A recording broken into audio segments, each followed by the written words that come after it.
Maupay na adlaw sa inyong tanan. Narito muli ang inyong guro sa Pilipino, walang iba kundi si Ginoong Raxel A. Sanga, upang talakayin at pag-usapan natin ang panibagong aralin sa ikalawang markahan sa Filipino 7. Arat na at pag-aralan natin ito. Ano nga ba ang layunin natin sa pag-aaral? Pagkatapos ng module na ito, ang mga mag-aaral na katulad ninyo ay inaasahang nagagamit ng maayos ang mga pahayag sa paghahambing tulad ng higit, mas, di gaano, di gasino, at iba pa na matutuklasan ninyo sa pagdaloy ng ating talakayan. Tuklasin natin ang ating pag-aaralan sa araw na ito sa pamamagitan ng gawain 2, sipatin mo. Pansinin ang mga larawan sa ibaba at pagkatapos, isulat sa nakalaang kahon ang inyong ideya sa bawat larawan.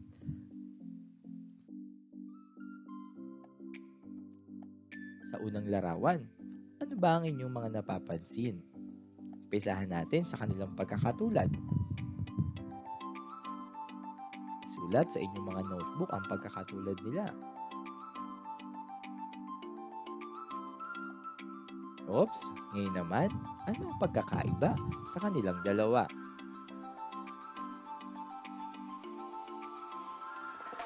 Sa kanilang pagkakatulad, kapwa silang lalaki. Pareha silang naka-t-shirt, naka-short, at nakasapatos. Sa kanilang pagkakaiba, makapalang kilay ng isa at isa ay katamtaman lamang. Ang isa ay nakangisi, ang isa naman ay parang malungkot. Kung titignan naman natin ang kanilang uniforme, ang isa ay may kulay itim na linya ang kanyang damit, samantalang ang isa ay purong puti. Tama kayo kung iyan ang inyong mga naisulat. Sa pangalawang larawan, oops, pamilyar. Ops. Tama kayo. Ano ang pagkakatulad nila? Ano ang pagkakaiba ng dalawa? Pagkakatulad nila, ang dalawang larawan na ay kapwa report card o naglalaman ng mga grado ng mag-aaral. Sa pagkakaiba, mas mataas ang grado ng number 1 at mas mataas ang mababa ang grado ng number 2. Tama. Iyan ang inyong mga naisulat. Tama ang inyong mga sagot. Para sa ikatlong larawan, ano ang pagkakatulad ng dalawang nakikita ninyo sa larawan? Ano naman ang pagkakaiba? Sa pagkakatulad, parehas itong may isda at ang isdang ito ay goldfish. Parehas din nasa aquarium ang mga isda. Parehas na may tubig. Sa pagkakaiba nga lamang, malaki ang isang isda at maliit ang isa.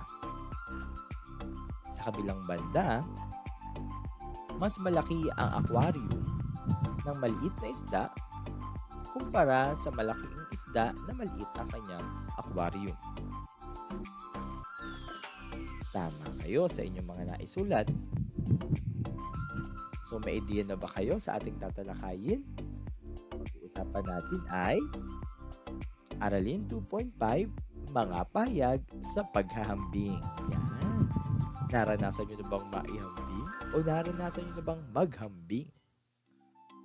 Okay, pag-aaralan natin ngayon paano nga ba ang tamang paraan at ano-ano ang mga salitang gagamitin sa paghahambing. Kaya tara na at magbiyahe tayo sa iba't ibang tourist spot sa Pilipinas. Katulad ng ginagawa ng isang vlogger na si Lost Juan. Yan, minsan nyo na bang napanood sa FB o sa YouTube itong si Lost Juan na kung saan pinupuntahan niya ang iba't ibang magagandang lugar sa Pilipinas at isa-isa niya itong pinakikilala sa mga taong hindi pa nakakarating dito at naiengganyo niyang pumunta sa mga lugar na ito. Si Los Juan din ay ikinahambing ang mga lugar na kanyang napupuntahan sa bawat lugar din na kanyang napupuntahan. Kaya nagkakaroon ng mga ideya ang mga tao kung ano ang meron sa iba't ibang lugar sa Pilipinas. At iyan ang gagawin natin sa araw na ito. Narito ang panuto: tukuyin, kilalanin, at paghambingin ang dalawang kilalang tourist spot na ipapakita sa larawan. Narito ang unang larawan. Pamilyar ka ba dito?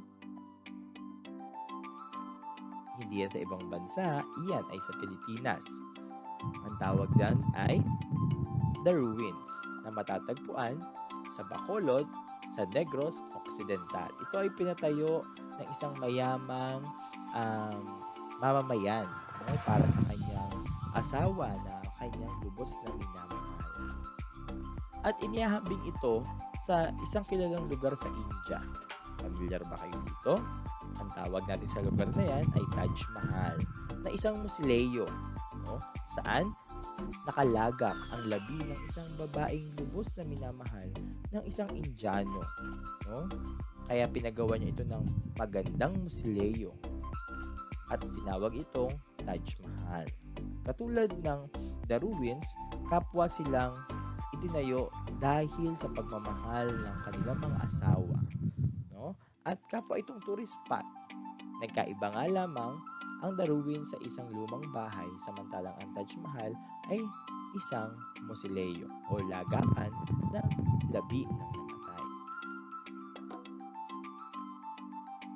Pamilyar kayo dito? Kung nakarating na kayo sa Cebu, alam nyo kung ano ang tourist spot na ito. Ito ang Magellan's Cross, kung saan pinaniniwalaan na ang Magellan's Cross na ito ang bitbit ni Ferdinand Magellan nung siya ay dumaong sa Pilipinas sa lugar ng Cebu bilang simbolo ng pagpapalaganap nila ng Kristyanismo sa ating bansa. Yan ay matatagpuan sa Santo Niño Church sa Cebu. Ito. Hindi yan sa langit. Yan ay sa Garin Farm Cross, kung saan matatagpuan sa San Joaquin, Iloilo. Ito ay sa taas ng bundok, ginawa upang magkaroon ng ideya ang mga tao kung ano ang itsura ng langit ayon sa description nito sa Biblia. Napakaputi at may cross din. Kung titignan natin ang dalawa, kapwa itong may cross na simbolismo ng Kristyanismo at kapwa ginawa bilang isang rebulto na nagpapakita kung ano nga ba ang Kristyanismo sa bansang Pilipinas. Parehas din itong nasa Kabisayaan. Nagkaiba nga lamang ito sa itsura ng bawat lugar. Isa, ang Garin Farm ay napakaputi, samantalang ang Magellan's Cross ay may mga makukulay na pinta. Pamilyar ba rito?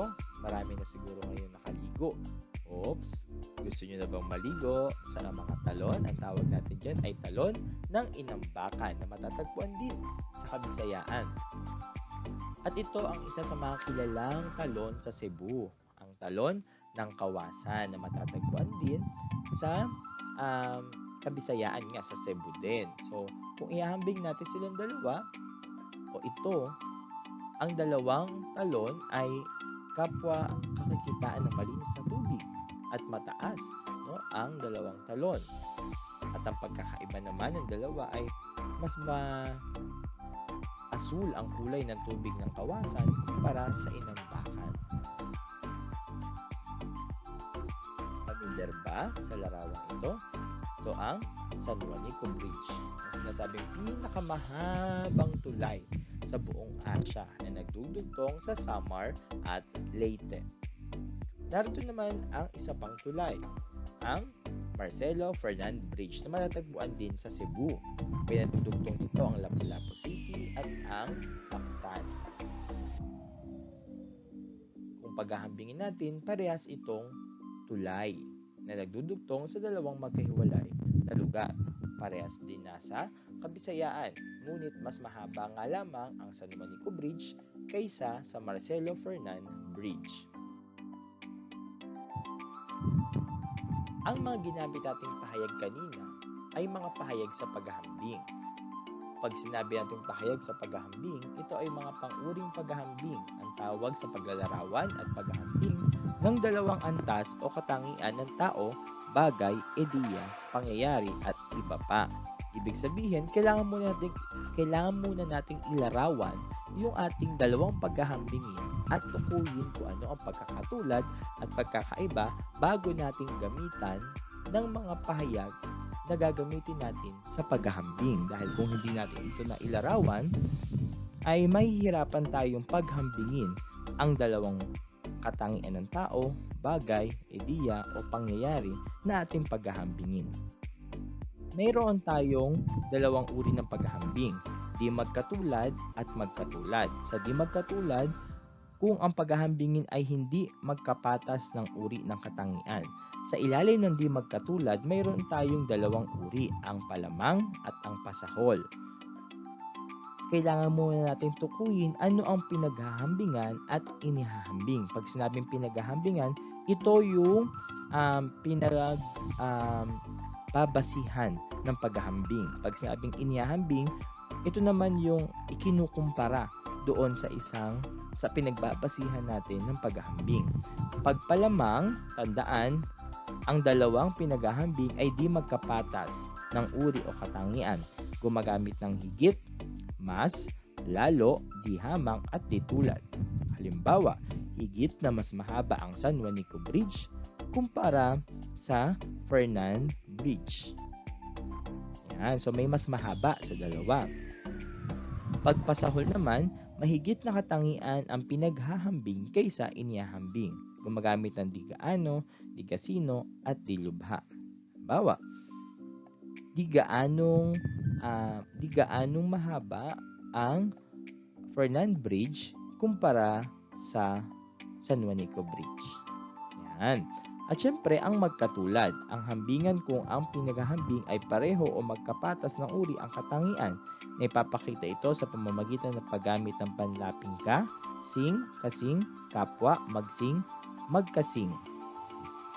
Kapwa, maganda, ang Inambakan Falls at ang Kawasan Falls. Ito ay halimbawa ng magkatulad. So, tinitignan natin dito ang parehas na katangian ng dalawang pinaghahambing na mga salita.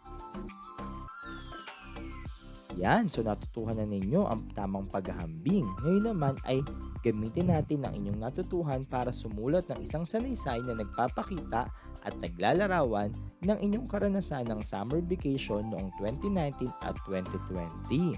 Naaalala pa kaya, no? Siguro ang 2020 talagang naaalala pa ninyo dahil napaka tumatak talaga sa ating buhay ang 2020. Kaya ito ang ihahambing natin sa 2019. Gumamit ng mga pahayag sa paghahambing, lagyan din ng mga larawan bilang patunay ng inyong mga ginawa ng summer vacation. Oops, hindi ibig sabihin ay kayo ay umalis, no? Or naggala. Pwedeng kung ano lang ginawa nyo sa summer vacation ninyo. Paano nyo ginugol ang panahon ninyo sa bakasyon ng mga nagdaan. Sagutan ng mga sumusunod na gawain, nariyan ang talakayin natin, gawain 3. Pagyamanin natin, pagsasanay 1 at pagsasanay 2. Siyempre, ang pagsusulit, subukin natin at tayhin natin. Salamat sa inyong pakikinig at panonood. Hanggang sa muli nating pagkikita, balikan lang muli ang ating mga aralin upang mas lalo pang maunawaan. Isang magandang araw sa inyong lahat. Ako muli ang inyong guro sa Pilipino, Ginoong Raxel A. Sanga. Paalam!